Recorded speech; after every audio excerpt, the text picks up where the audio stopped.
Hey guys, welcome to Love of Books, Movies, and Happiness. My name is April. Today's review is The Woman Who Couldn't Scream by Christina Dodd. This is a contemporary romance thriller type book. Kind of covers a few different categories. Does have a little bit of, sorry, my cat's being goofy, has a little bit of mysticalness in it as well, but not a lot. Not enough where if you don't like that kind of thing, it's really going to be like a deal breaker for someone. It's in there. I do give it a 4.4 out of 5 stars.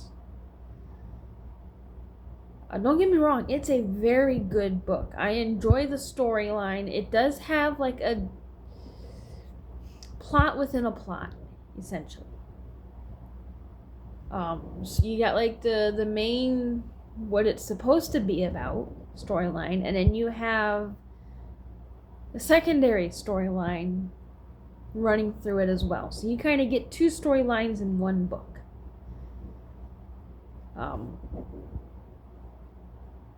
I would say if anyone were to ask about it, to describe it is adventure, thrilling, a little bit of mystical, strong female character, no spice, really. The spice is like 1 on a scale of 1 to 10. So, I mean, it's barely there. It's mainly some kissing. And a little bit of more, but it's not like anything that's gonna send you, over the moon about it or anything. So The Woman Who Couldn't Scream is supposed to be about Mary. At least that was her name when she lived in this town called Virtue Falls. Now she's known more as Meridia, and she's married to a very rich gentleman, a narcissistic personality. And Meridia is extremely beautiful. Like, she's considered the most beautiful woman around type thing. But she doesn't talk. She signs. And it's not for a medical thing. It's not like she's deaf or anything like that. No, it's due to a trauma from her childhood. She just hasn't talked since then. And medically, there's no reason why she can't talk. But trauma affects us in a variety of ways. And for her, it took away her ability to talk. When we started out on the book, they're on a cruise ship together, her and her husband. And she runs into someone from her past. He doesn't recognize her, at least not right away. But her husband becomes jealous because he's an old boyfriend that she used to know. And this is where we see that her husband is very cruel. We learn rather quickly within the first page or so that he's a narcissistic, cruel personality who takes it out on her quite a bit in various ways. So we meet her there, and then it kind of jumps to a whole different scene. But technically the book is supposed to be about Meridia, who, when her husband dies, she doesn't take the money that's in her account. She doesn't take any of the stuff he's given her. She just takes essentially the bare minimum and leaves.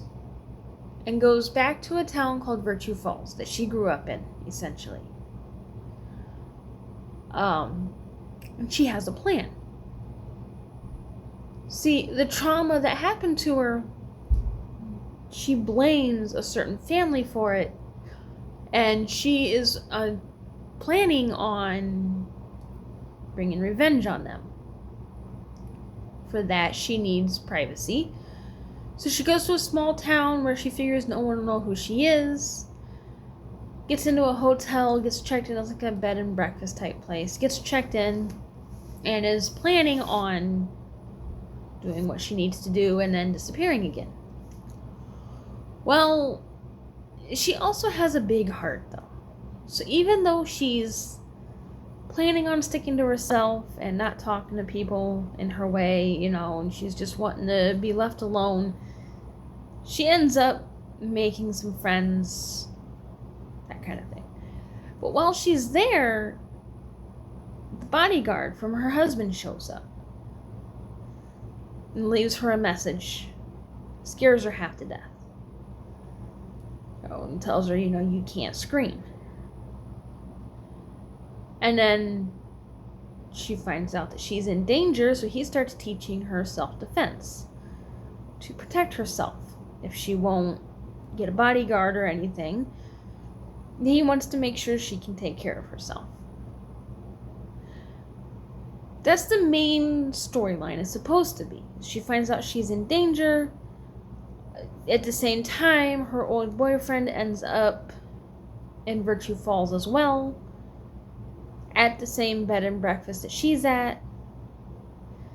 And they end up reconnecting. And it just gets super complicated super fast for them. That's fine. That's a great part of the story. The secondary storyline to this, and this is where the ratings kind of drop for me, is because of how the secondary storyline kind of takes over. But the secondary storyline is, meanwhile all this is going on, we switch over to Virtue Falls, where the local sheriff, Kateri, is in the car with one of her deputies, chasing a gentleman and his son who've committed a bunch of crimes, tried robbing from a few people, they've harmed a bunch of people, they've shot at the sheriff, that kind of thing. Well, while they're on a police chase with him, to get away, the father throws his son's body out of the car. And they find out that his son has been dead for several days. So, while they're dealing with him still being at large because he gets away, now they have another problem of bodies turning up with their faces slashed. And I don't mean just like a quick slash across the face. Like, their faces are carved off, essentially. I don't know if you've ever seen it, anyone's ever seen it, but there was a horror movie. I think it was one of the Wrong Turn ones, maybe? I'm not sure. But there was a horror movie where someone goes to Vegas and ends up getting caught in someone's web or something, and ends up prisoner, where they strap him to a chair and use a scalpel to try to start to cut his face off, pretty much. Something like that is essentially what's happening to the people in Virtue Falls. It starts out with one person who someone tried to start doing that, and then the person realized what was happening and screamed for help and drew a bunch of attention to it, and the killer got away. The next time that they find out about it, unfortunately, someone is dead and their face has been carved off. So now the town is dealing with this gentleman at large who's out to get revenge on everyone that's ever wronged him. They have this serial killer who's out there cutting faces off, essentially, and killing people. And then they have Meridia's issue, where she's getting phone calls and she's getting threats. So she's, also a problem. So now you have 3 separate things happening all at once for this poor town that just can't catch a break. Like, if you read the other books about this town, it's already been through hell and back, and it's just continuing. Meanwhile, the beloved citizen that owns a local diner, or doesn't really own it, but runs it, essentially, and is the head waitress there, named Rainbow, is in the hospital in a coma recovering from a gunshot, and it's questionable if she will live or die. So there's a lot going on. They all end up resolving themselves in a way and tying together in a way. So it ends up being a good book. Don't get me wrong. Like, it's a very action-packed, thrilling, it starts out essentially with a bang, and it just kind of spirals from there. If it wasn't for the fact that the secondary storyline kind of takes over most of the book, and poor Meridia's storyline ends up being secondary when it should be the main one, I would have given this 5 stars.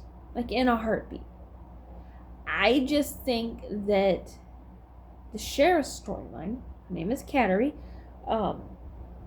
with the crime sprees and everything, I feel like as the writing was happening, her storyline took over. And don't get me wrong, it does tie into Meridia's storyline, in the sense that, Meridia and the sheriff were friends as kids, and they kind of reconnect and make that friendship again. So yeah, they were friends, and the storylines connect. The mystery of who's killing people, who's threatening Meridia, all of that, all kind of ends up tying together in the end. But I feel like the sheriff's storyline with the guy trying to shoot people, and with just her overall storyline is completely taken over the whole book. So that poor Meridia is essentially a secondary storyline instead of the main storyline. If it wasn't for that, I'd give this book 5 stars.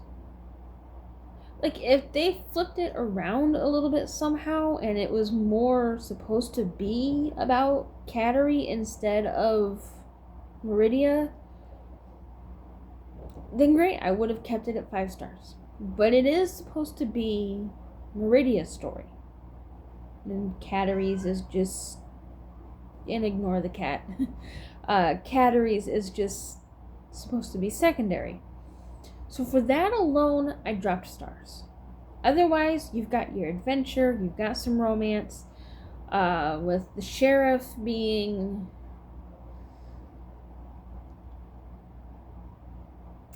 how to phrase this here.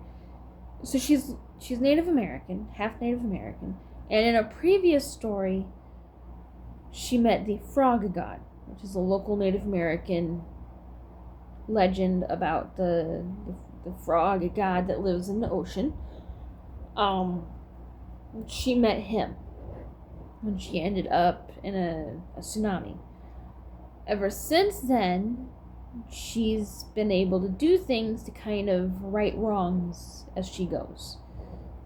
She can make the earth shake, and she can make earthquakes happen, small tsunamis happen, just things happen when she gets mad or she actually uses her abilities.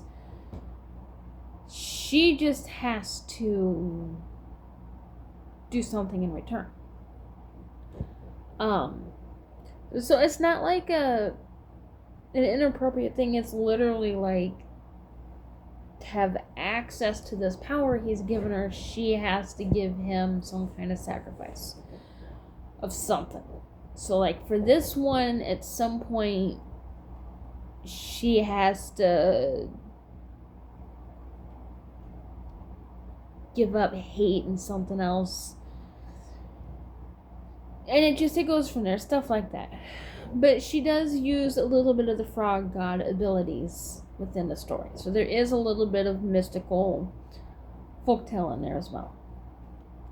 It's a very good series, a very good book. I highly enjoyed all the characters.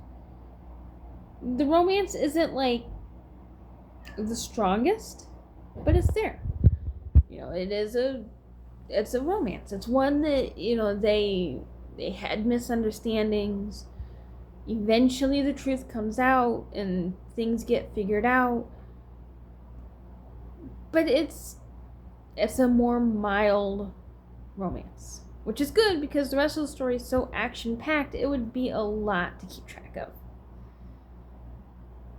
And if you read this book and you're curious about the town of Virtue Falls, or especially to learn more about Kateri and understand her better, then go back to the first book in the town series, which is literally called Virtue Falls, and check that one out. That will kind of get you started on the... Excuse me, sorry guys. Damn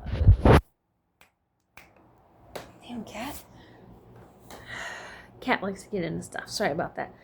That will get you started on what's going on within the town and kind of introduce Kateri a little bit and just give you an understanding of everything. Alright guys, until next time, keep reading.